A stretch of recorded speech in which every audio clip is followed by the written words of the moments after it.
vamos a dedicar esta sesión de este día a estudiar aquellos escenarios en que es incompatible el matrimonio.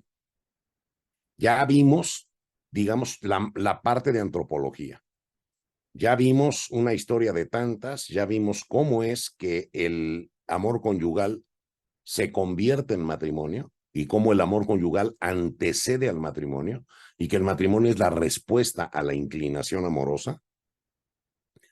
Ya también dejamos claro que puede haber experiencias distintas, pero en ese caso, esas experiencias no son la materia prima para fundar el matrimonio. ¿Okay? Esta experiencia, que es típica, que es característica, con la que muchos nos identificamos, pues es la experiencia, digamos, que es la constante a partir de la cual se comprende, se acuña el concepto de matrimonio. Pero antes de entrar a los escenarios incompatibles con el matrimonio, que es lo que en la iglesia se ha llamado los impedimentos, yo quisiera que volviéramos rápido al canon 1057, que nos dice que el matrimonio lo produce el consentimiento legítimamente manifestado entre personas jurídicamente hábiles. Cuando el canon dice legítimamente manifestado, se refiere a la manifestación del consentimiento, es decir, aquí es donde entran las formas celebrativas. Y hay tres cánones que son muy importantes en materia de regulación de la forma de celebrar el matrimonio.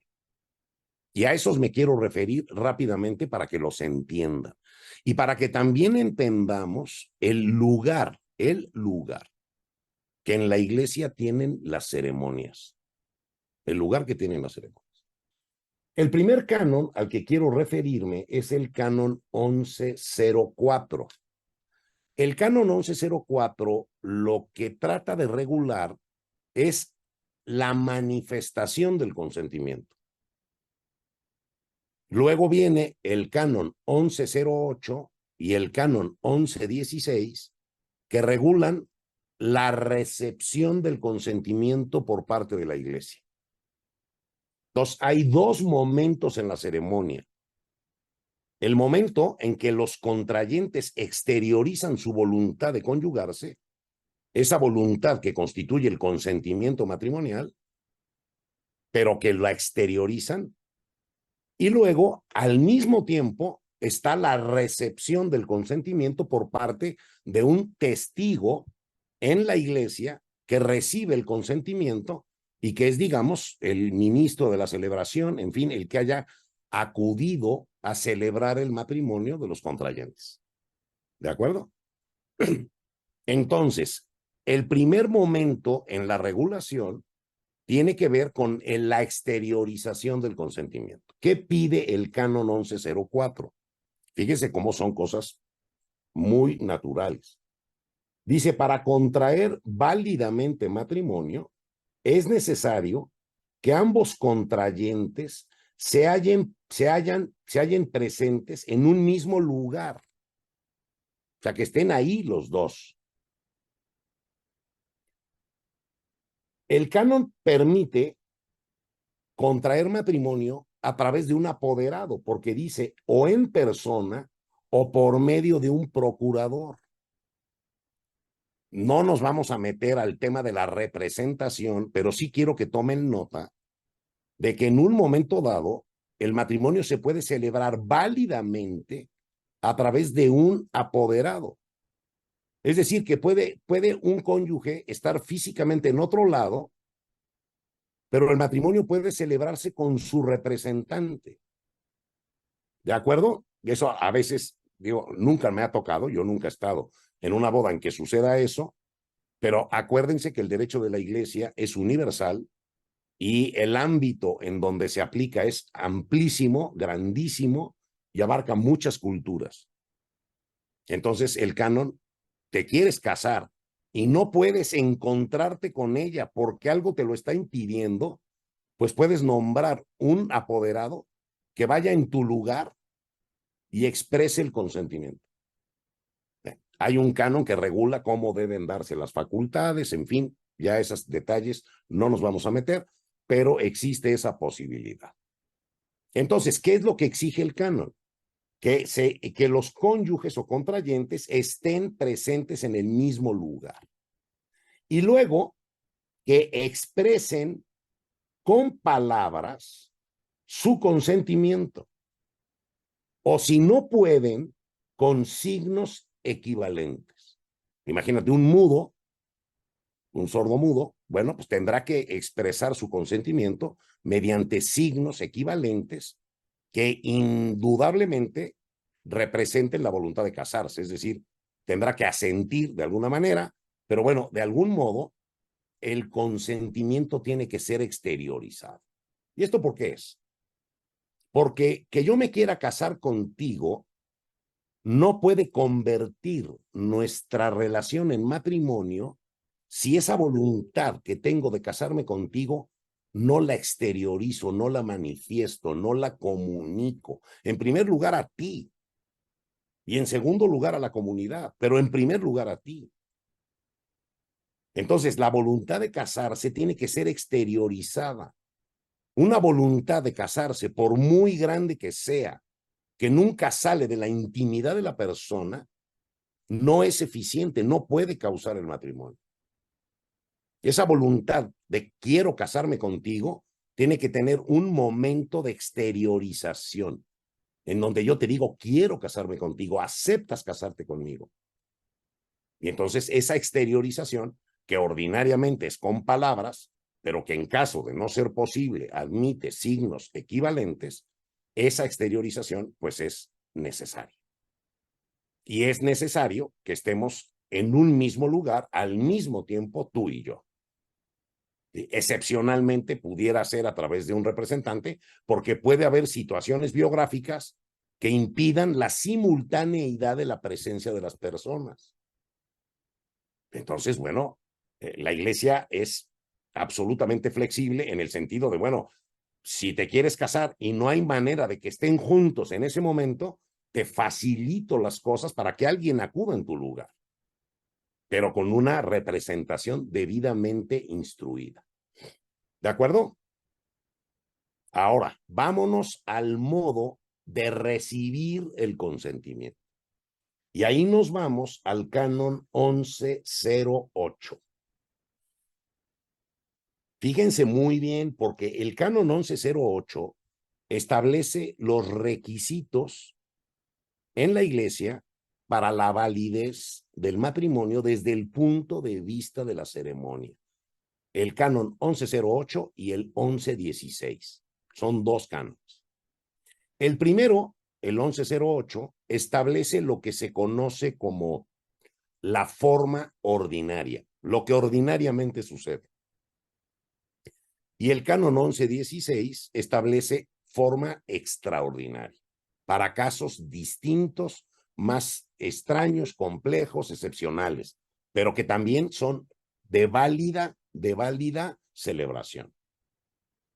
El canon 1108, que establece la forma ordinaria, dice, solamente son válidos aquellos matrimonios que se contraen ante el ordinario del lugar, ahorita les explico, o el párroco, o un sacerdote o diácono delegado por uno de ellos para que asistan y ante dos testigos.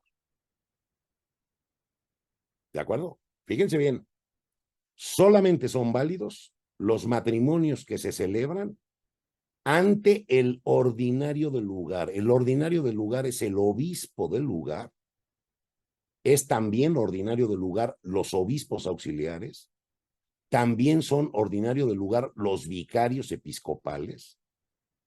Ellos pueden asistir a cualquier matrimonio en cualquier lugar en toda la diócesis. Pero luego dice que además del ordinario del lugar, puede asistir el párroco. ¿Cuál es el párroco? El párroco del lugar donde se celebra el matrimonio. Y luego dice, o un sacerdote o diácono delegado por el ordinario o por el párroco para que asistan al matrimonio. Y 2 testigos. Ese es el requisito desde el punto de vista de la forma para la celebración válida del matrimonio desde la forma ordinaria. ¿Qué significa esto? Significa que en la celebración del matrimonio debe asistir ya sea el obispo o los obispos auxiliares o los vicarios episcopales o el párroco del lugar donde se celebra el matrimonio o un sacerdote o diácono delegado por el ordinario o por el párroco. Entonces, yo invito a un padre jesuita que viene de Guadalajara a celebrar el matrimonio, pues lo tiene que delegar el párroco del lugar o el obispo del lugar o el vicario episcopal o el obispo auxiliar. ¿De acuerdo? Entonces, si yo invito a un sacerdote o a un diácono a celebrar el matrimonio, tengo que cerciorarme de que tenga la delegación. A ver, estamos hablando de un testigo cualificado. El matrimonio lo celebran los contrayentes. Nadie te casa. Cuando tú en una reunión le presentas a tus amigos al padre que te casó, está mal dicho. Debes decir el padre que asistió a mi matrimonio como testigo. No me casó, asistió como testigo, pero es un testigo oficial de parte de la iglesia. ¿De acuerdo? Como en lo civil sería el funcionario del registro civil. Y así como yo no me caso por lo civil en casa de mi vecino y voy al registro civil, pues estando bautizados en la Iglesia Católica, nos corresponde observar la forma de contraer matrimonio. Ahora, el canon no dice que no sea en una hacienda, que tenga que ser en catedral, que tenga que no. Dice que asista el ordinario o el párroco del lugar o un sacerdote o diácono delegado y 2 testigos. Si solo hay 2 testigos y está el párroco del lugar, pues aunque sea abajo de la palmera, es válido el matrimonio. Porque las medidas pastorales que los obispos establecen y que tienen un sentido pastoral y de respeto a la celebración del matrimonio y que a veces restringen la posibilidad de celebrarlo en jardines, en haciendas, en lugares no propios o no adecuados, son medidas pastorales. No pueden afectar la validez del matrimonio. Si al final, a la celebración del matrimonio, asistió el párroco al que le corresponde o a un sacerdote delegado por el párroco, el matrimonio, desde el punto de vista celebrativo, es válido. ¿De acuerdo? Entonces, vean qué poquitos requisitos, porque además los testigos son 2 testigos comunes. Pueden ser inclusive menores de edad, con tal de que puedan dar fe de lo sucedido. Tampoco se pide que sean bautizados obligatoriamente. Pueden no ser bautizados los testigos. Los testigos simplemente testifican lo que sucedió. El testigo cualificado, que es el ministro que asiste, sea el ordinario, el párroco del lugar, el sacerdote o diácono delegado. Hay casos excepcionales en que los obispos pueden autorizar a laicos en lugares donde no hay sacerdotes para que los laicos autorizados asistan a la celebración de los matrimonios. Ahí está clarísimo cómo no te casa nadie. O sea, va un testigo de parte de la iglesia. Y ese testigo va simplemente a dar fe de la exteriorización del consentimiento matrimonial. Bueno, esta es la forma ordinaria. Es decir, como ustedes pueden ver, a las bodas a las que han asistido, contesta con esto. Los testigos pueden ser cualquier persona, siempre que sean 2 testigos al menos, y con que esté el delegado, los contrayentes y 2 testigos es suficiente. Pero hay casos excepcionales, y esto es también muy simbólico, porque también aquí se puede ver el lugar que la iglesia le da a las formas. Fíjense bien en el canon 1116, que está regulando un caso extraordinario y por eso se le llama forma extraordinaria. Y dice así: si no hay alguien que sea competente conforme al derecho para asistir al matrimonio, o no se puede acudir a él sin grave dificultad, quienes pretenden contraer verdadero matrimonio pueden hacerlo válida y lícitamente, estando presentes solo los testigos. Uno, en caso de peligro de muerte, y dos, fuera de peligro de muerte, con tal de que se prevea que esta situación se va a prolongar durante un mes.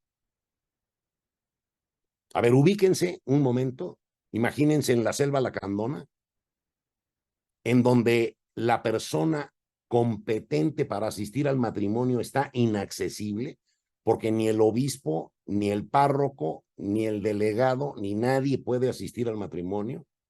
Los que verdaderamente quieren contraer matrimonio podrían contraerlo válidamente solo en presencia de dos testigos. No te dice que sea en catedral, no te dice que tenga que ser en una capilla, aunque es lo recomendable. Más adelante hay cánones que te dicen y te suplican que por favor sea en un lugar sagrado, pero no es una condición de validez. Entonces, en un caso extremo, estando en peligro de muerte, o cuando quieres casarte de manera verdadera y no es posible acudir a quien tiene la facultad de asistir al matrimonio, es válido y verdadero que te puedas casar solo en presencia de dos testigos. Todavía el parágrafo siguiente del canon dice que si hay algún sacerdote o algún diácono que se entiende que no está delegado, pero que está ahí, lo invites como testigo. Pero no es el testigo cualificado como el del canon 1108, donde tiene la delegación. Simplemente tú estás en una situación extraordinaria que quieres verdaderamente casar, la situación se va a prolongar durante más de un mes, no puedes acudir al obispo, ni al obispo auxiliar, ni al vicario episcopal, ni al párroco del lugar, ni hay ningún sacerdote delegado para asistir a tu matrimonio, pues te casas delante de dos testigos y ya. Y si hay un cura por ahí o un diácono, lo invitas de testigo. Y si no, pues te casas solo con los testigos. Me imagino que levantas una minuta en donde se celebra el matrimonio, lo firman los testigos y luego eso lo ingresas a la curia. Señores, ya me casé, aquí está. ¿De acuerdo? O sea, vean que el tema de las formas celebrativas, digamos, tiene su importancia porque es una cuestión de orden en la iglesia. Pero por ningún motivo la iglesia le atribuye a las formas que se produzca el matrimonio. El matrimonio lo produce el consentimiento legítimamente manifestado. Y aquí está la manifestación legítima en la iglesia. Los que no están bautizados en la iglesia, la manifestación legítima corresponde a otras dimensiones. Si está bautizado en la iglesia luterana, bueno, pues vaya y se case en la iglesia luterana. Si no está bautizado en ningún lado, que se case ante la autoridad civil. Ahí será la forma legítima. O sea, cuando en el derecho de la iglesia, cuando la iglesia habla del matrimonio, no se refiere al matrimonio católico. Se refiere al matrimonio de la naturaleza, al matrimonio que de acuerdo con el canon 1055, Cristo elevó a sacramento entre bautizados. Entonces, fíjense cómo el canon dice, el matrimonio lo produce el consentimiento. legítimamente manifestado. No dice manifestado en catedral o manifestado ante la Iglesia Católica. No, dice legítimamente manifestado. Para una persona, la manifestación legítima puede ser una y para otra, otra. Es la manifestación legítima del consentimiento. Y luego dice entre personas jurídicamente hábiles. Y al final dice consentimiento que ningún poder humano puede suplir. Ya lo vimos, Canon 1057. Entonces, estos tres cánones me parecen a mí fundamentales, yo quería comentárselos, porque son de los tres elementos que son consentimiento, manifestación legítima y habilidad jurídica. Esos tres requisitos son los que se necesitan para causar el matrimonio. ¿De acuerdo?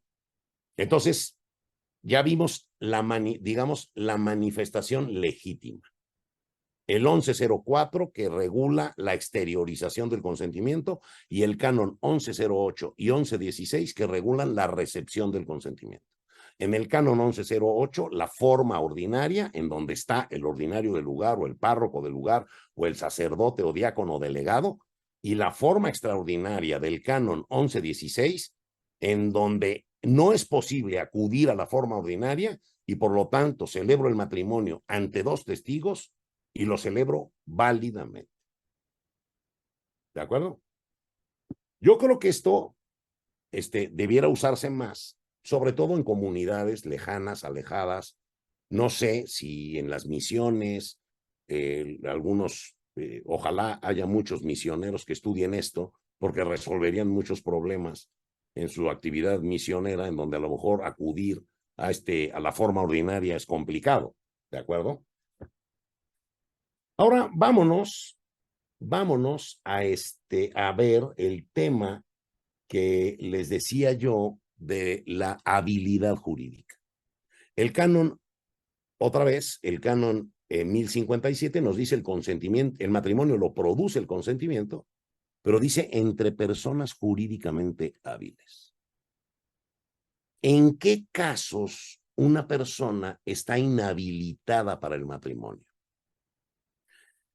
De entrada, lo primero que se nos antoja pensar, y es correcto, es que consentimiento matrimonial y habilidad jurídica son cosas diferentes. El matrimonio lo produce el consentimiento, esa es una cosa. Legítimamente manifestado entre personas jurídicamente hábiles. Entonces, ¿quiénes son esas personas que jurídicamente no son hábiles, aunque pudieran dar su consentimiento, pero son inhábiles? Aquí nos vamos a meter a un tema en donde la inhabilidad jurídica abarca dos tipos de situaciones. Primero, las situaciones que son incompatibles con el matrimonio. Es decir, no se las inventó la Iglesia, no es una cosa que se le ocurrió al Papa, es que desde la antropología y desde la concepción del matrimonio se trata de una situación incompatible con el matrimonio. Por lo tanto, no, digamos, el derecho a casarte, pues a ti no te tocó. ¿Sí? O sea, el jus conubi, como le llaman, el derecho a contraer matrimonio, pues es un derecho universal. Pero puedes estar en una situación particular en la que ese derecho no puedes ejercerlo porque la situación en la que estás es incompatible con el matrimonio. Y esta incompatibilidad es de dos tipos. La que proviene de la naturaleza misma de la situación de la persona, en donde por la realidad la situación es incompatible y por lo tanto nadie te la puede dispensar porque estás en una situación incompatible, y otras situaciones que obedecen más bien a medidas pastorales que no son, digamos, no dispensables. Se pudieran dispensar en un momento dado. Entonces, de entrada, hay dos tipos de situaciones, unas digamos que por la naturaleza misma de la situación es incompatible con el matrimonio y nadie te lo puede dispensar, y otras que como no son de origen natural, sino más bien de origen pastoral, entonces la iglesia puede dispensarlas. A ver, el caso de la forma de celebración es un caso, ¿eh? O sea, la forma de celebración no es así como desde la naturaleza, es así como deba de ser. Que yo tenga que acudir a un delegado, pues es una política en la iglesia, no es una cosa de la naturaleza. Un día la iglesia puede cambiar eso. Lo mismo puede pasar con los casos de inhabilidad jurídica cuando no son de origen natural, sino que son de origen pastoral. Aquí nos vamos a dedicar fundamentalmente a los de origen natural. Vamos a ver esos. Y les voy a poner algunos ejemplos de los que son de origen pastoral. ¿De acuerdo? El primero que tenemos en el escenario es lo que en la iglesia se ha llamado el impedimento de edad. ¿Qué es la edad? La edad es una medida aproximada, es una manera de medir la madurez biopsicosomática para el amor sexual. Al final, la edad, pues, supone cierta adquisición de una madurez biopsicosomática para entablar una relación como es la relación matrimonial. Hay edades anteriores a la pubertad en donde esta realidad no es posible. La persona no ha adquirido la madurez biopsicosomática mínima necesaria para poder emprender un proyecto que entraña el amor sexual. Por lo tanto, la edad mínima para celebrar el matrimonio, que en el código, y aquí, ojo, en el código, es 16 años para los hombres y 14 para las mujeres, pero piensen que el código es una herramienta universal. El propio código establece que las conferencias episcopales en los países pueden establecer requisitos arriba de esas edades. O sea, digamos, no puede una conferencia episcopal decir menos de 16 en los hombres o menos de 14 en las mujeres, pero sí puede subirla. El caso de la Conferencia Episcopal Mexicana ha establecido 18 años para los hombres y para las mujeres. Pero, ¿qué quiere decir? Que entre 16 y 18 se puede dispensar. Porque lo que es por naturaleza, hasta donde la iglesia lo ha podido interpretar, son 16 en los hombres y 14 en las mujeres. Esto significa simplemente que la edad, aunque la edad no es la madurez, la edad es una medida de la madurez. Y no me refiero a la madurez psíquica. Eso lo vamos a ver en otro lado. Aquí nos referimos a la maduración de la persona desde el punto de vista físico, desde el punto de vista, digamos, biofísico, en el sentido de estar apto para el amor sexual, y esa edad mínima se requiere para poder contraer matrimonio. Antes de esa edad, la persona no tiene, digamos, la inclinación propia del amor sexual. Y el matrimonio es un lugar sexual. ¿De acuerdo? Y no es, digamos, solo la parte específicamente copulativa del matrimonio, sino todo este mundo afectivo, pero de origen sexual, de origen ecoamigable, es decir, identificar la diferencia entre hombre y mujer. Hay una edad en donde los niños no identifican, no distinguen, no, digamos, no los conmueve una niña o a una niña o un niño. Llega un momento tras la pubertad en donde la capacidad para el amor sexual aparece en el escenario biográfico de la persona, y entonces ese equipamiento ya está presente, y eso es lo que trata de significar la edad. La edad es una medida, digamos, de esa madurez para el proyecto matrimonial. Otra situación incompatible con el matrimonio es la impotencia. La impotencia para la intimidad sexual.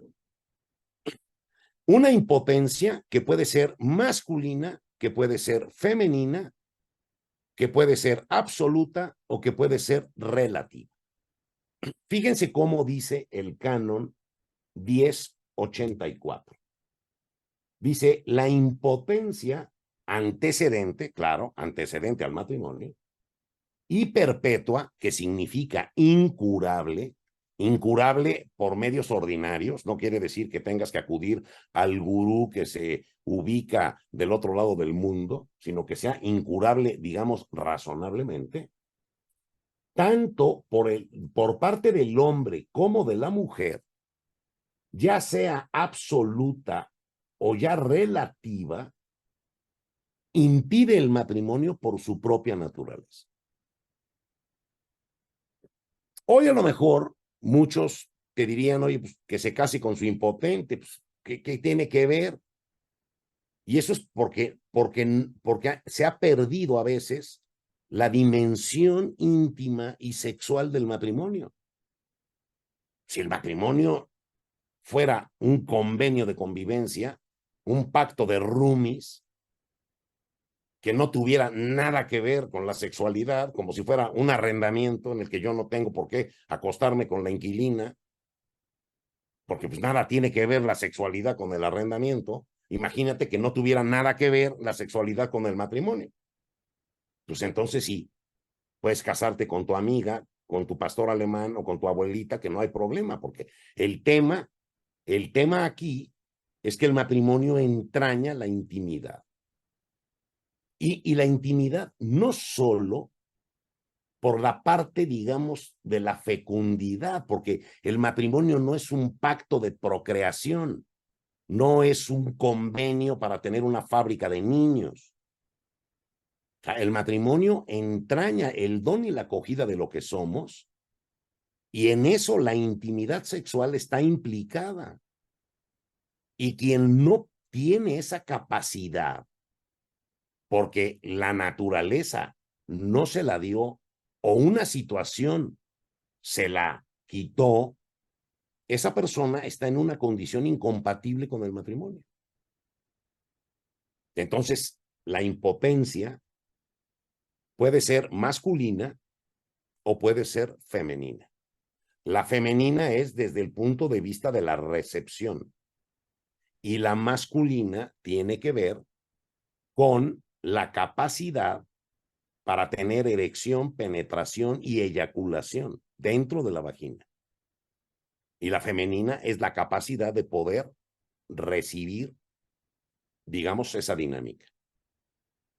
Si cualquier situación de tipo físico, ojo, la impotencia se refiere a una situación física. Si la incapacidad para el acto sexual es de origen psíquico, estamos en otro escenario que veremos más adelante. Aquí estamos hablando de un impedimento físico, masculino o femenino. Y luego dice absoluto o relativo. Absoluto significa que, por ejemplo, en el caso de un hombre, el hombre es impotente con una, con otra o con la que sea. Relativo significa, pues puede ser potente con las demás, pero no conmigo. Ese es lo relativo.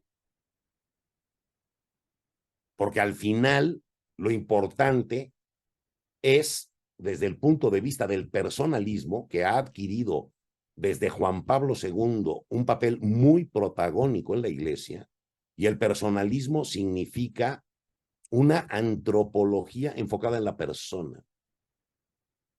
Es decir, no existe naturaleza humana sin persona humana. Ojo, hay que tener cuidado de no conceptualizar las cosas sin persona. O sea, no hay naturaleza humana sin persona humana. No existe el matrimonio en abstracto. Existe el matrimonio de Paco y Luisa, el de Juana y Rocío. ¿Me entiendes? El matrimonio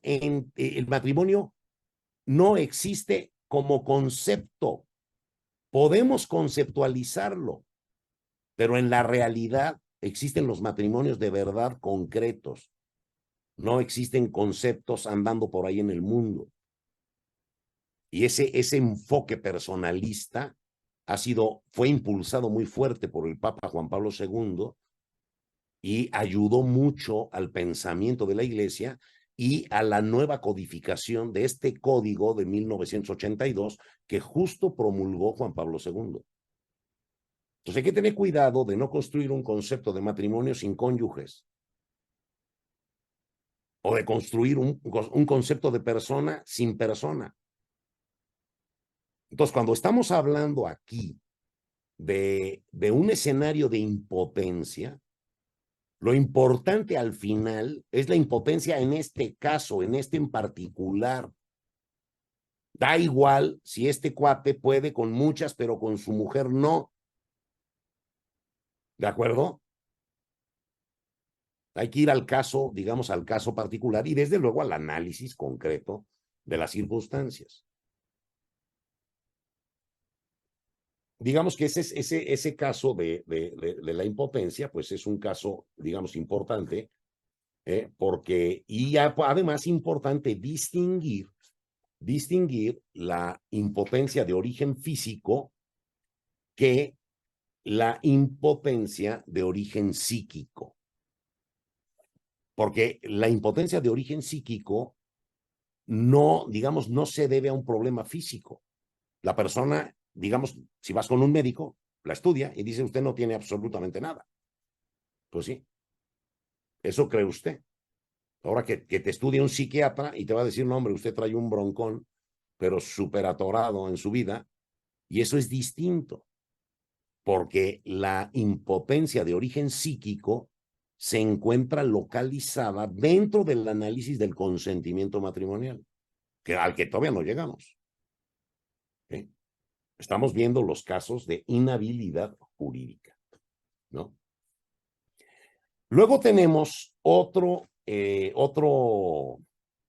escenario incompatible, que es el escenario del vínculo.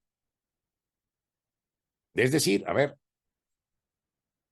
una persona que ya está casada, pues a menos que haya enviudado, no se puede volver a casar porque no puedes tener dos esposas de manera verdadera y de manera simultánea. Entonces, estar casado impide que celebres el matrimonio. ¿De acuerdo?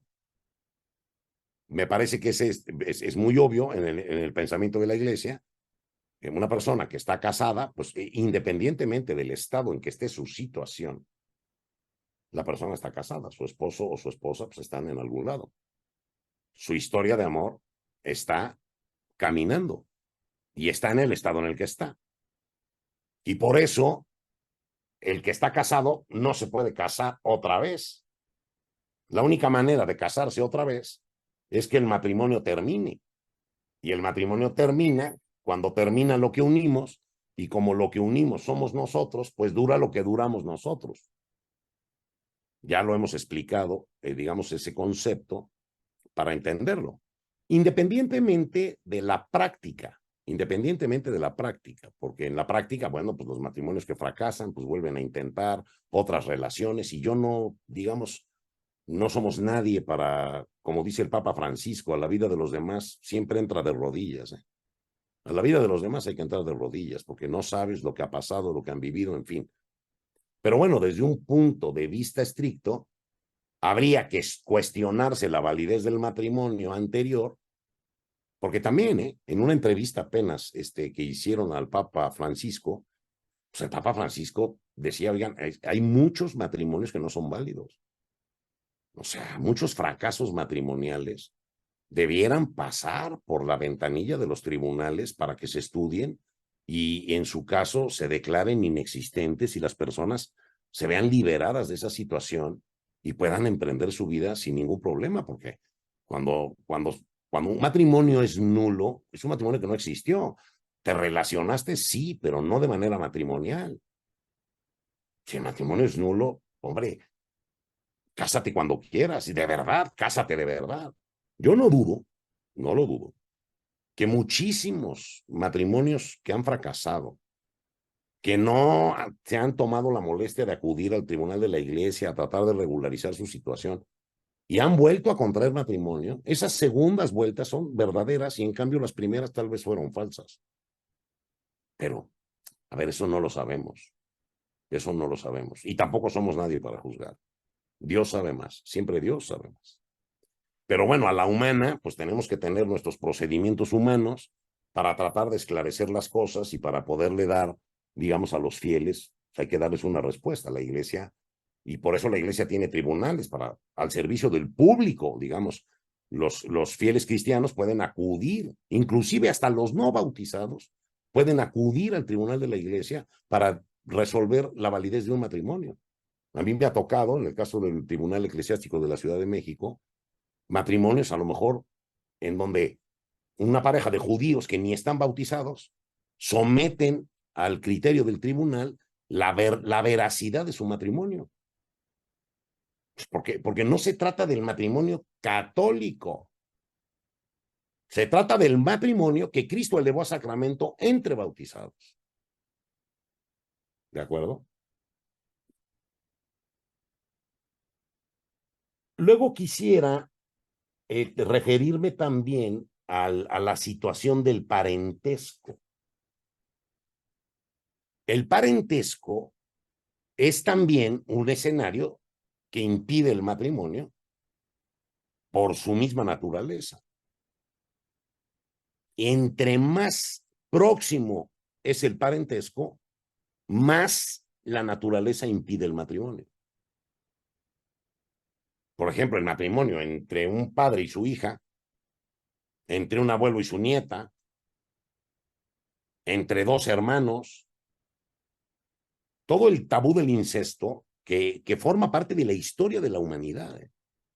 Fíjese cómo, muy, pero muy anterior a cualquier ley, el tabú del incesto está proscrito, porque la familia está ordenada a desintegrarse en nuevos núcleos familiares. El incesto supone el ensimismamiento de la familia en sí misma. Imagínate, trata de imaginarte un núcleo familiar en donde el papá enviuda y se casa con la hija, en donde el hermano se casa con la hermana, en donde la familia, además de las razones eugenésicas y el problema del tipo biológico y en fin, hay un problema de encarcelamiento de la familia. O sea, la familia está creada para desintegrarse y desintegrarse integrando nuevos núcleos familiares. Entonces, el parentesco, digamos, también hay que tomar en cuenta que el derecho de la iglesia tiene una amplitud geográfica muy grande y que hay países con diferentes costumbres, en fin, pero siempre entre más cercano es el parentesco, más impide el matrimonio. Entre más lejano es, menos lo obstaculiza. Pero no es lo mismo, por ejemplo, una familia latina en donde los primos conviven casi como hermanos, que a lo mejor una familia sajona en donde los primos no se ven ni cada 4 años. Entonces, el parentesco, digamos, en 4º grado, que es el caso de los primos hermanos, probablemente en un ambiente anglosajón pudiera ser motivo de una dispensa, y entonces a unos primos hermanos les pueden permitir contraer matrimonio porque no tienen una situación muy asidua. En un ambiente latino, unos primos hermanos que nacieron casi en la casa de enfrente, porque resulta que casi vivieron juntos, el impedimento es más fuerte. En caso de hermanos, que es el segundo grado, los grados siempre se cuentan midiendo hacia el tronco. O sea, entre mi hermano y yo, ¿cuántos grados hay? 2, porque vamos de mí a mi padre y de mi padre a mi hermano. 1, 2. Primos hermanos es cuarto grado. ¿Por qué? Porque voy a mi padre, a mi abuelo, a mi tío y a mi primo. Tengo 1 a mi padre, 2 a mi abuelo, 3 a mi tío y 4 a mi primo. El parentesco entre primos es cuarto grado colateral. El impedimento abarca, digamos, por supuesto, el segundo grado de los hermanos y el cuarto grado, que es de los primos, inclusive. Pero puede haber escenarios en donde entre primos pudiera dispensarse si la asiduidad de las familias, digamos, no ha sido, digamos, de tanta intensidad. Estas cosas también son un poquito, digamos, que están sujetas al criterio de las conferencias episcopales y al criterio de las políticas pastorales en los distintos lugares del mundo y de los países. Porque imagínense que, a ver, el derecho de la iglesia lo mismo está en la isla de Manhattan, que en la selva lacandona, que en la India, que en muchísimos lugares del mundo, en donde aplica a situaciones muy diferentes, ¿no? Luego tenemos, yo quisiera referirme a un par de situaciones que no son de origen natural. Ahorita vimos la edad, vimos la impotencia, vimos el vínculo, vimos el parentesco como situaciones incompatibles por su propia naturaleza. Ahora, ¿cuáles serían situaciones incompatibles de origen pastoral? Tienes, por ejemplo, el orden sagrado, tienes el voto en un instituto de vida consagrada, que ya son situaciones incompatibles dentro de la política de la iglesia. Quien ha tomado las órdenes sagradas, o sea, quien se ha ordenado sacerdote, en la iglesia latina, debe observar el celibato. Por lo tanto, no puede contraer matrimonio. Y quien ha hecho votos en un instituto de vida consagrada, tampoco. Entonces, a ver, aquí hay dos cosas. Primera, entender que el celibato del sacerdocio y el celibato de la vida consagrada, para empezar, son diferentes. Porque tú tienes, por ejemplo, un sacerdote del clero diocesano que, por haberse ordenado sacerdote, está obligado al celibato. Pero luego tienes a un sacerdote que además vive en una comunidad de vida consagrada, un jesuita, un legionario, un carmelita, que además es sacerdote, entonces tiene digamos, el impedimento del orden sacerdotal más el impedimento de la vida consagrada. Y eso es en la iglesia latina, porque existe la iglesia católica de Oriente, que inclusive tiene otro código de derecho canónico y es la misma iglesia católica, en donde los sacerdotes pueden casarse. De hecho, en una entrevista, el Papa Francisco se refería a uno de esos sacerdotes de la Iglesia Oriental que trabajaba en el Vaticano y que había ido a saludarlo con su esposa y con sus hijos. Y era un sacerdote de la Iglesia Católica Oriental. O sea, a ver, el celibato obligatorio para los sacerdotes en la Iglesia Latina impide el matrimonio, pero no por su naturaleza, sino por una política pastoral de la iglesia que un día puede cambiar, porque no sabemos qué pueda pasar en el futuro, pero si un día cambia, que no nos sorprenda, porque esto no es por la naturaleza de las cosas, sino por una política pastoral en la iglesia. Y luego, la distinción entre orden sagrado y voto en instituto de vida consagrada. Hay institutos de vida consagrada, a lo mejor piensen en un convento franciscano, en donde hay frailes que no son curas, son frailes. Y esos frailes tienen un voto en un instituto de vida consagrada y un voto que los obliga a la castidad. Ahora, tanto el orden sagrado como el voto en instituto de vida consagrada son dispensables. ¿Por qué? Pues porque no son algo contrario al matrimonio por su naturaleza. Un sacerdote que cuelga la sotana pide salir del estado clerical, dejar de ejercer el sacerdocio y pide que le dispensen el impedimento de orden sagrado para poder casarse. Y si encima pertenecía a una comunidad de vida consagrada, porque era legionario o era jesuita, pues tiene que pedir la otra dispensa del voto en instituto de vida consagrada. ¿De acuerdo? Esos son ejemplos de situaciones incompatibles que no provienen de la naturaleza de las cosas, sino de políticas pastorales que en un momento dado pueden cambiar, que no son así algo impuesto por la naturaleza. Cuando la iglesia dice, es que esto es de derecho divino, lo que está diciendo es que es por la naturaleza de las cosas, porque el derecho divino es la inteligencia de Dios plasmada en la naturaleza de las cosas.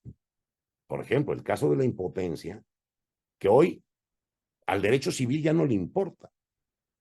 El derecho civil en muchos lugares ha eliminado el impedimento de impotencia para contraer matrimonio. Porque el matrimonio ya es visto así como un pacto de convivencia. Si quieres casar con tu impotente, pues cásate con él. A mí qué me importa si es impotente. Pero eso es porque ya se perdió de vista la dimensión sexual del matrimonio. Claro, si tú ves el matrimonio como un pacto de roomies, en donde simplemente nos vamos a poner de acuerdo para compartir los gastos, pero no hay una comunidad de vida desde el punto de vista humano, no hay una unidad de las naturalezas del hombre y de la mujer, porque además las profundidades, la navegación profunda de la vida matrimonial entraña la intimidad. No es posible acceder a las profundidades del amor conyugal al margen de la intimidad. No es posible.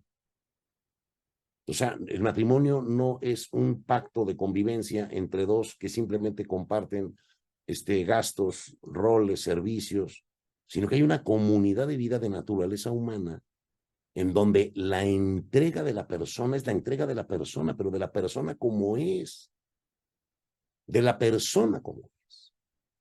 Y por lo tanto, el don y la acogida de lo que somos como hombre y como mujer, humano modo, como dice el canon, humano modo. Y humano modo significa del modo humano, conforme a la naturaleza humana.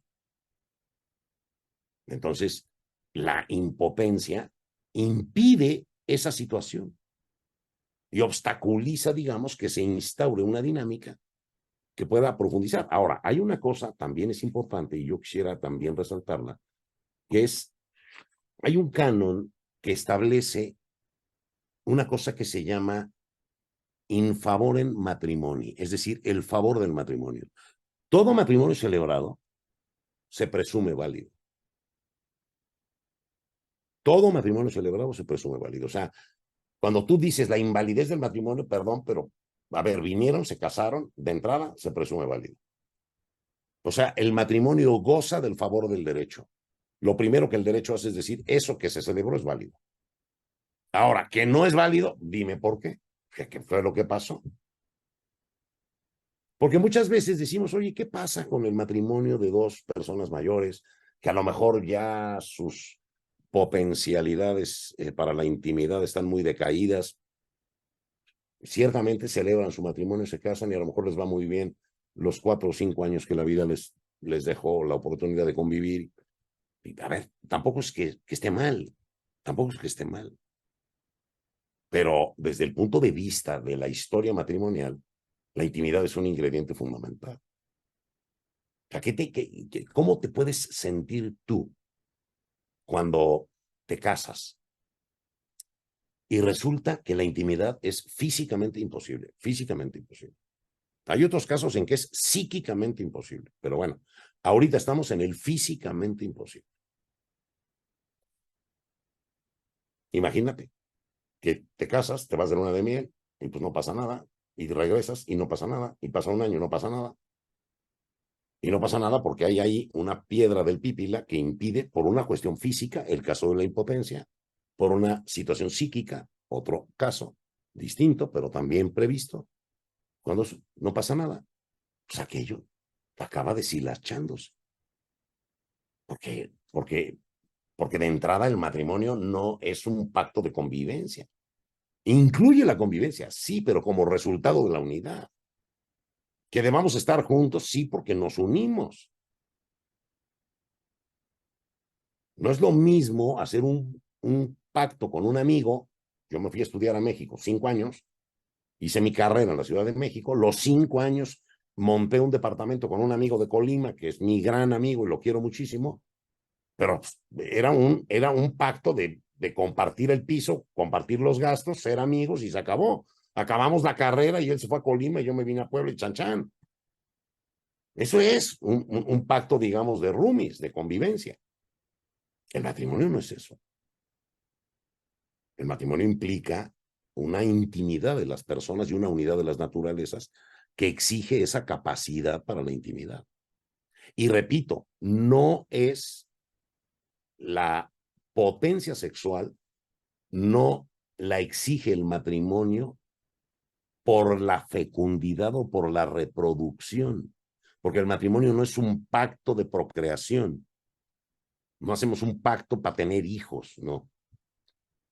Hacemos un pacto de unirnos y de estar abiertos a nuestra naturaleza y a lo mejor que nuestra unidad puede darnos. Los hijos están incluidos dentro de las posibilidades de nuestra historia de amor.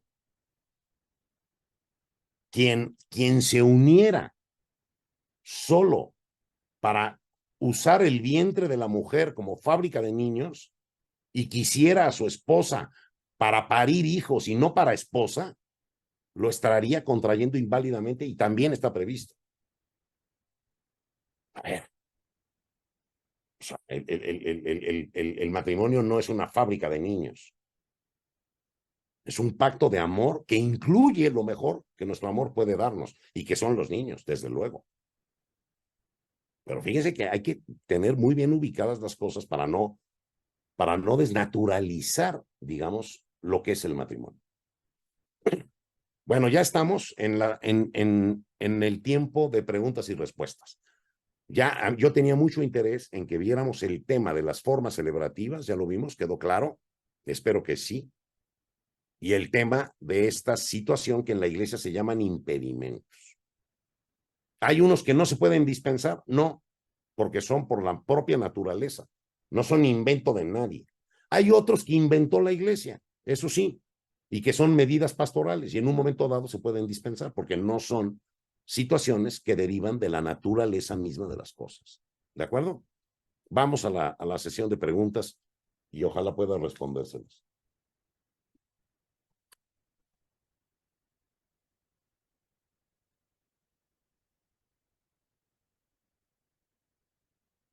Ya me dirán, Yo, Luis Luz Helena. muy bien, En dime. el canal 1108, ¿se puede hacer solo el rito, Luis, sin que haya la liturgia? ¿Cómo? No te entiendo. Que solo sea el rito del matrimonio, es decir, te acepto a ti, fulanito de tal, como mi Y esposo, sí, y por supuesto que sí. solo eso.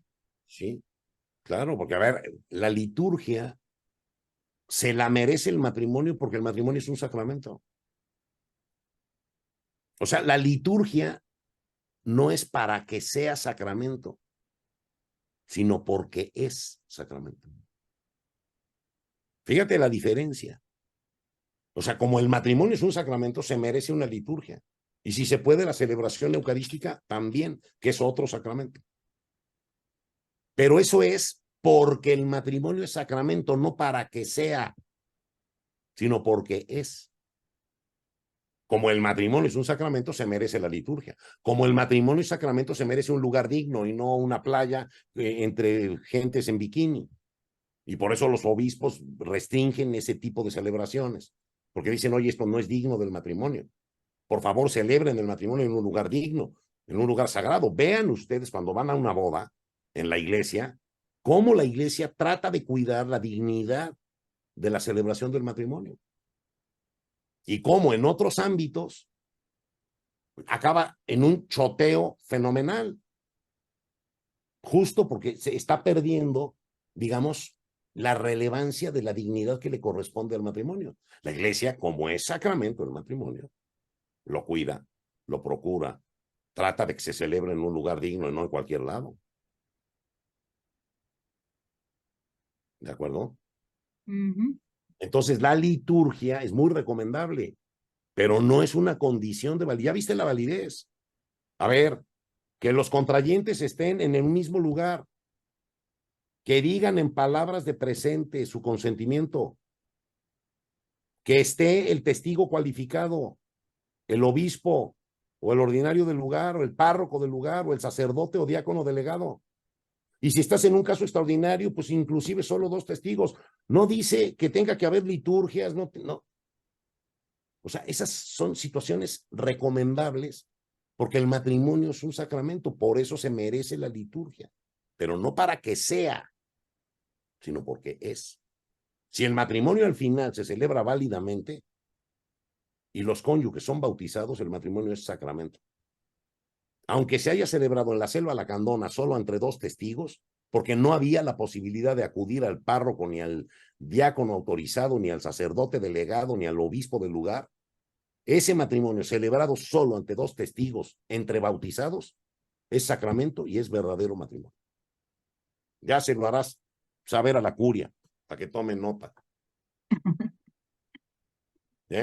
Oye, Luis, ¿y en el 1116 pueden ser 2 diferentes religiones, aunque estén en la selva y aunque lo que sea, puede existir ese matrimonio o no? Lo que pasa es que, a ver, tienes que estar en una situación, otro de los impedimentos matrimoniales de origen pastoral y no de origen natural es la disparidad de culto. O sea, la iglesia te pide que los bautizados se casen con bautizados. Te dice, por favor, no te cases con partes no bautizadas. Si te quieres casar con una parte no bautizada, pídeme dispensa. O sea, a ver, es claro que la naturaleza no impide el matrimonio. La naturaleza no impide el matrimonio entre un católico y un judío. Pero el católico es bautizado y el judío no. Hay ahí un impedimento de disparidad de culto. Entonces la iglesia te dice, de preferencia, cásate con bautizados, ¿no? Para que tu matrimonio sea sacramento por el bautismo. Si te quieres casar con un judío, pues te doy la dispensa, porque bueno, ya te enamoraste de él, es un tipazo, en fin, va. Te doy la dispensa, pero tu matrimonio no es sacramento, porque falta el bautismo de él. Porque el que es sacramento es el matrimonio de los bautizados. Ahora, hay que distinguir el escenario de la disparidad de culto del escenario del matrimonio mixto. El matrimonio mixto es entre bautizados, uno católico y otro separado de la Iglesia Católica. Pero es entre bautizados, ahí es sacramento. Porque el matrimonio de los bautizados en la iglesia es sacramento. Entonces, tienes el caso, por ejemplo, de alguien bautizado en la iglesia católica y otro bautizado en la iglesia metodista, o en la iglesia anglicana, o en la iglesia luterana, o en cualquier otra denominación cristiana de las que se han separado de la iglesia. Pero como se llevaron el bautismo, que es el sacramento más portátil, y entonces lo llevan, el bautismo en esas confesiones cristianas es un bautismo verdadero. Y siendo verdadero el bautismo, el matrimonio entre bautizados es sacramento. Entonces son 2 escenarios. El impedimento es disparidad de culto, es bautizado y no bautizado. El matrimonio mixto no es impedimento. O sea, puedes casarte con una parte bautizada no católica, que hay ciertas prescripciones en cuanto que si la educación de los hijos, en fin, pero son más bien temas de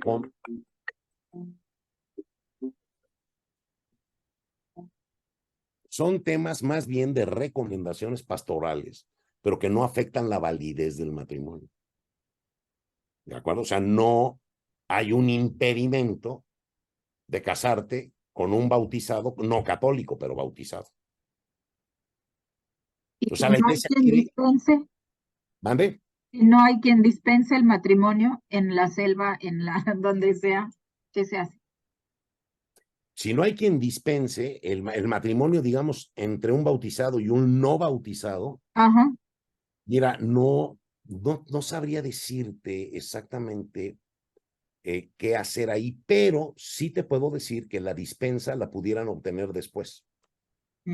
Si yo estuviera en ese caso, la dispensa se puede obtener después. Y eso se llama sanación en raíz. O sea, yo acudo al obispo y le digo al obispo, oiga, yo vivía en la selva lacandona, o a lo mejor no es la persona propiamente, con toda seguridad es alguien que se dedica a una misión, que conoce estas posibilidades, que asesora a las personas, y le dice, a ver, celebren su matrimonio, ¿sí? Y luego pedimos la dispensa del impedimento. Y entonces, una vez celebrado el matrimonio con la forma extraordinaria, solo ante dos testigos, en un contexto que lo justifique, pues entonces se puede acudir al obispo para que la oficina del obispo o el obispo otorgue la dispensa y el matrimonio no va a tener problema. Eso haría yo. Y se tienen que saber el rito, obviamente, los que se quieren casar, porque son los que lo van a El hacer. rito. De decir, yo te acepto a ti, fulanito de tal, en la A ver, selva. fíjate, te voy a decir una cosa, te voy a decir una cosa. Y qué bueno que tocas el punto, porque hoy asistimos a muchas bodas en donde los novios modifican la fórmula tradicional de expresar el consentimiento. Digamos que la fórmula que te sugiere la iglesia contiene todos los elementos, ¿de acuerdo? Yo te acepto a ti, Margarita. ¿Cómo te acepto? Como mi esposa, no como mi socia, ni mi partner, ni mi roomie. Te acepto como mi esposa. Y prometo serte fiel en lo próspero y en lo adverso, en la salud y en la enfermedad, amarte y respetarte todos los días de mi vida. Fíjense cómo estas palabras incluyen todo el contenido matrimonial. Ahora, llegan unos novios, ahora con las nuevas expresiones, digamos, del amor conyugal, y entonces, digamos, redactan un consentimiento matrimonial que probablemente no contiene todos los elementos de la conyugalidad. Y a lo mejor se les olvida, por ejemplo, el tema de la exclusividad. A lo mejor te acepto a ti, Margarita, pero no dice como mi esposa. O sea, ¿en qué condiciones te acepto?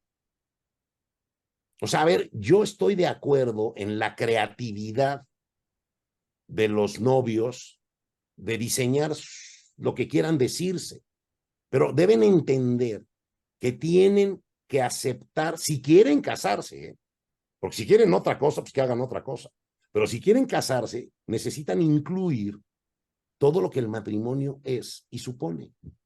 Y está muy bien que lo hagan romántico, poético, que utilicen palabras snob, está bien, pero deben incluir, digamos, el contenido completo de ser una unidad, de ser conyugal, de ser para toda la vida, de estar abiertos a la familia, o sea, todo lo que incluye la estructura del matrimonio, porque están dándole a su relación estructura matrimonial.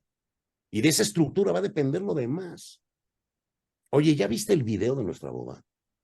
¿Cuándo te dije yo que iba a ser solo para ti? ¿Cuándo te lo dije? Ya, a ver, repite el video. Vamos a ver el video de cuando nos casamos. Es lo que te dije. y ve lo que aceptaste. En ningún momento yo te dije que iba a ser solo para ti. Ahora no me vengas a decir que nuestra relación es nomás entre tú y yo. O sea, Wow.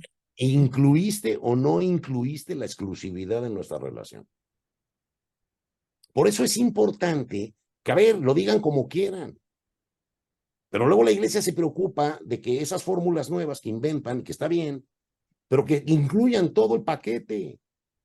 O sea, que no nos quepa la menor duda de que lo que quieres es casarte. Porque si lo que quieres es otra cosa, hombre, empréndela con alegría, haz lo que quieras. Pero no vengas aquí a usar el signo nupcial para un proyecto que no es matrimonial. Si tú no quieres ser exclusivo para ella, pues lo que no quieres es casarte. Haz lo que quieras, pero no es casarte. No te cases. Fíjate. O sea, esas cosas pueden suceder.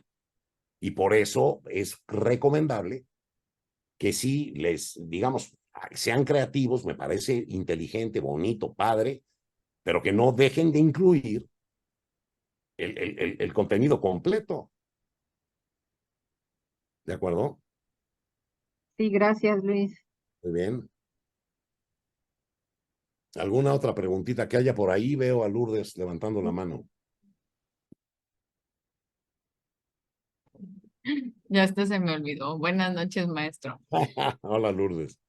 Yo le iba Adelante. a preguntar porque dijo que el matrimonio, bueno, una ya la contestó usted porque decía que es sacramento y por eso la liturgia y todo lo demás. Entonces, nada más con la unión, con el consentimiento, los testigos, los votos, ya es sacramento. Sí, Claro. así es. Y ellos pueden comulgar. Sí, ¿O es claro. que cuando ya salgan de ese lugar tienen que ir con el sacerdote y todo y entonces ya pueden comulgar? A ver, ¿a qué te refieres? ¿Te refieres al caso extraordinario? ¿Al Ajá, de matrimonio solo sí. ante los testigos? No. Una vez, el matrimonio, una vez celebrado, Ajá. dentro del caso que prevé el canon. Es decir, estás en una situación en la que no Sí, puedes en la acudir. que no. Exacto. En esa situación, si celebras el matrimonio solo ante dos testigos, es válido. Ya te casaste. Claro que puedes comulgar. Tu matrimonio es sacramento, claro que sí. Ok, Estamos hablando de un caso extraordinario, pero yo se los traigo a la mesa no para confundirlos, sino sí, para que vean cómo la iglesia hace todo lo posible por ser flexible en casos extremos en que la situación se dificulta y además el canon dice que se prevea que la situación va a durar un mes.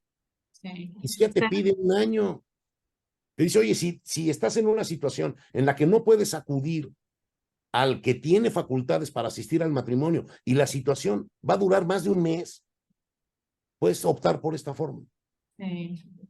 Es que había una conocida, su esposo le dio cáncer y él ya estaba pues terminal, ¿verdad? De alguna manera yo creo que tenían la esperanza, más ella, de que él se recuperara. Y ellos pues ya eran grandes de edad, pero nunca se habían casado por la iglesia. Fíjate, Y ella antes de que él enfermara así, querían casarse, pero tenían a una nieta enferma, también esperando a que ella saliera de eso y fallece el esposo y después la nieta. Y nunca se casaron y ella me expresa eso. Dice, ya nunca nos casamos pues fíjate que porque pudieron haberlo hecho. qué pena, porque fíjate bien, Ujú. son dos casos. O sea, dice, en peligro de muerte, que era el caso en el que estaban, Sí, y otro fuera de peligro de muerte si la situación se va a prolongar por un mes. sí, O sea que en peligro de muerte no había que esperarse ni un día. los pudieron ir a casar ahí. Ahí se pudieron casar en presencia de dos Y ahí testigos, ellos, pudieron haber sí, sido el doctor y la enfermera, y hubieran ahí expresado su consentimiento matrimonial, se hubieran casado, su matrimonio hubiera sido verdadero y válido. sí. ¿Ven? Que nos sirva de aprendizaje para ver que la ignorancia es mala cabalgadura y que luego a lo mejor dejamos de ayudar a mucha gente porque no entienden. Y muchas veces ni los sacerdotes lo aplican porque a veces ni lo conocen. Y otra pregunta, maestro, gracias.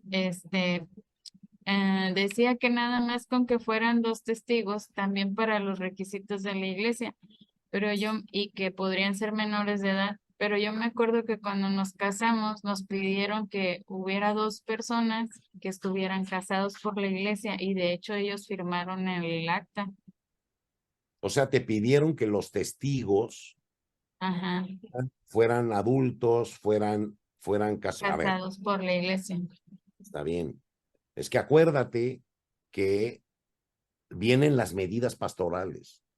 Ujú. Oiga, es que yo me quiero casar en Acapulco, en la playa, bajo de una palmera. Te va a decir el sacerdote, perdóname, pero hay una circular del obispo que nos pide que por favor no celebremos matrimonios en lugares inadecuados como las playas, los jardines, papá. Entonces el sacerdote obedece la medida pastoral del obispo. Pero eso no quiere decir que si el matrimonio se celebre con asistencia del párroco del lugar, aunque sea en la playa y abajo de una palmera, el matrimonio es válido. O sea, aquí hay que distinguir 2 cosas: la validez y la licitud. ¿De acuerdo? O sea, el obispo establece medidas pastorales. Por favor, que los testigos que acuden a la celebración del matrimonio sean matrimonios, estén bautizados, como medida pastoral. Pero si en definitiva el matrimonio se celebra delante del párroco del lugar, aunque sea en un jardín, si está en su territorio parroquial, y van 2 testigos que pueden dar fe de los hechos, aunque sean menores de edad, el matrimonio pudiese haberse celebrado violando la política pastoral, pero es válido. Porque las políticas pastorales no pueden modificar las normas fundamentales de la iglesia. A ver, la política pastoral es la manera como un obispo administra la diócesis y hace recomendaciones de lo que considera prudente. Pero hay veces en que entre la recomendación del obispo y el requisito de la validez hay un trecho. Entonces, se pudo haber celebrado el matrimonio probablemente desatendiendo la política pastoral del obispo, pero cumpliendo con las normas de validez del matrimonio. El matrimonio es válido. En cambio, por ejemplo, invitas a tu sacerdote jesuita o legionario, amigo tuyo que viene de Sinaloa, a celebrar el matrimonio porque te casas en catedral, pero el sacerdote no tiene la delegación. Y entonces no cumples con el canon que dice el ordinario del lugar, el párroco del lugar, o un sacerdote delegado por el párroco del lugar o del ordinario del lugar. Este amigo tuyo, legionario, llegó por sus pistolas, celebró el matrimonio, se regresó a Sinaloa y ya. ¿Es válido? No. ¿Se celebró en catedral? Sí, pero eso no depende de la validez de eso. Aquí no dice que tenga que ser en catedral. O sea, lo que pasa es que la iglesia tiene como sus personas autorizadas para asistir al matrimonio. Y esos son el ordinario del lugar, el párroco del lugar, el sacerdote delegado, el diácono delegado y en casos extremos también hasta laicos delegados para asistir al matrimonio. Entonces te puedes encontrar en una comunidad donde no hay sacerdotes, que hay un laico que está autorizado por el obispo para ser el testigo cualificado para celebrar matrimonios. Y lo celebra. Y claro, a ver, el laico pues, no va a poder celebrar misa, claro que no. Va a dar alguna lectura, una meditación, a lo mejor la liturgia del matrimonio, toma el consentimiento y pues les da el aplauso y se acabó. Toma nota y levanta el acta matrimonial y se acabó. Pero está autorizado para ir de testigo cualificado a celebrar el matrimonio. O sea, realmente los requisitos que pide son mínimos. Y los 2 testigos. Y en la forma extraordinaria, en casos extremos, bueno, pues es súper flexible la norma, la verdad. Yo la veo súper flexible, pues no sé cuánto la usen. Me da la impresión de que poco. Claro, a lo mejor nosotros nos movemos en un medio en donde sí que hay posibilidades de poder celebrar el matrimonio en la forma ordinaria, pero también hay la forma extraordinaria. Y luego el tema de los impedimentos o el tema de las situaciones incompatibles, pues me parece que son las que hemos visto pues, de origen natural Y hay otras de origen más bien cultural o más bien pastoral que en un momento dado pudieran modificarse. Pero bueno, las más importantes ya las vimos. Y esas son situaciones que por la naturaleza impiden la conyugalidad. O sea, me parece que el tema de la edad, pues es básico entender que hay una edad mínima para el amor sexual. El caso de la potencia para el amor sexual también me parece que es fundamental. El caso del vínculo, pues no puedes encimar dos matrimonios, estás casado o no estás casado. No puedes estar casado y no estar casado al mismo tiempo. Entonces, eso también. El parentesco también me parece que es una situación que por la naturaleza pues, impide el matrimonio y por eso está previsto. Y luego hay situaciones que son más manejables, más pastorales, en donde puede haber dispensas, en fin. Pues miren, si quieren, estamos 8:30, no sé si haya otra, a lo mejor pudiéramos todavía despachar otra pregunta. Sí, Ángel. Tenía otra, Ay, perdón, Lourdes. Adelante. tenía otra pregunta. Dice que entre dos bautizados sí puede haber matrimonio. Mi duda es, los que se bautizan en la religión cristiana, hay cristianos pentecosteses, cristianos, no sé qué, hay varios tipos de cristianos. Ellos también cuentan como bautizados, Mira, o, aquí o te no, voy solo a decir, los, a ver, ajá, ese es un tema, porque el bautismo debe ser trinitario. O sea, el bautismo, si no es un bautismo en el nombre del Padre, del Hijo y del Espíritu Santo, no es un bautismo auténticamente cristiano. O sea, como que hay condiciones mínimas de la realidad del bautismo. Si el bautismo es una especie de rito de iniciación de una secta que se dice cristiana, pero en realidad no es, entonces no es un bautismo cristiano. Pero yo te podría decir que la mayoría de las confesiones cristianas se han llevado el bautismo verdadero. Y el bautismo verdadero forma el pueblo de Dios. La iglesia está integrada por todos los bautizados, no más que hay unos peleados con otros que han puesto sus ranchitos aparte, y entonces tenemos a una iglesia dividida por nosotros. Cristo no dividió a la iglesia, la dividimos nosotros.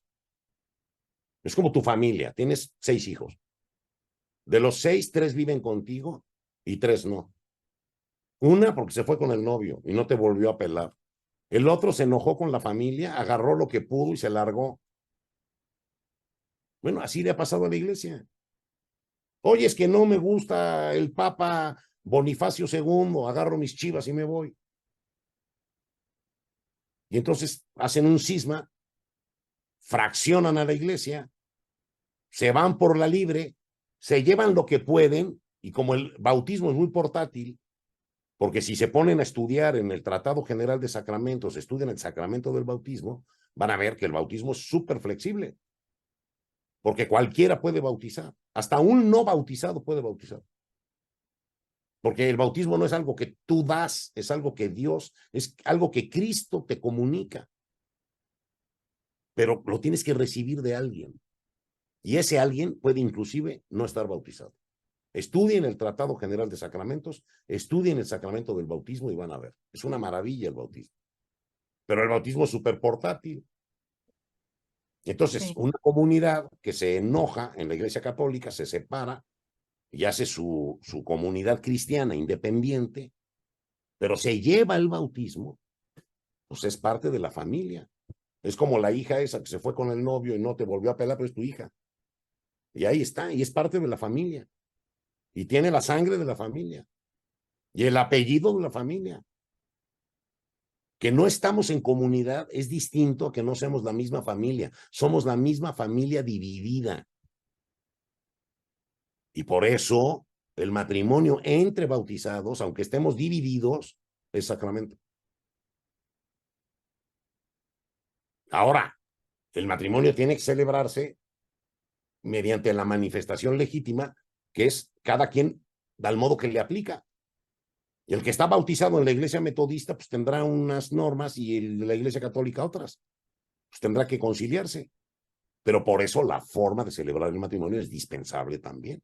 Si tú acudes al obispo y le dices, oiga, me voy a casar con mi novia y mi novia es metodista y le da alergia a entrar a catedral, no quiere, voy a acceder yo a casarme en la iglesia metodista, dispénsenme por favor la obligación de celebrarlo en la forma canónica y autorícenme la forma metodista de celebrar el matrimonio. Te lo autorizan y punto.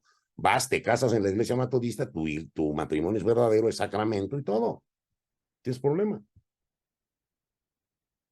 Porque las formas no son las que ocasionan el matrimonio. Dice legítimamente manifestado. Y legítimamente manifestado, si te dispensan la forma canónica, el legítimamente manifestado puede ser en la iglesia metodista. O sea, hay que estudiar el caso particular, pero siempre hay soluciones, porque, digamos, esto es muy flexible. Nada más que hay que entenderlo y acudir a las soluciones. ¿De acuerdo? Sí, entonces siempre y cuando el bautismo sea trinitario, es válido. Y yo, La conferencia episcopal mexicana tiene algún listado por ahí de todas las confesiones cristianas que tienen presencia en México y tiene como definidos los que tienen bautismos verdaderos y los que tienen un bautismo que no tiene nada que ver con el bautismo cristiano. Pero te puedo decir que el 95% están adentro.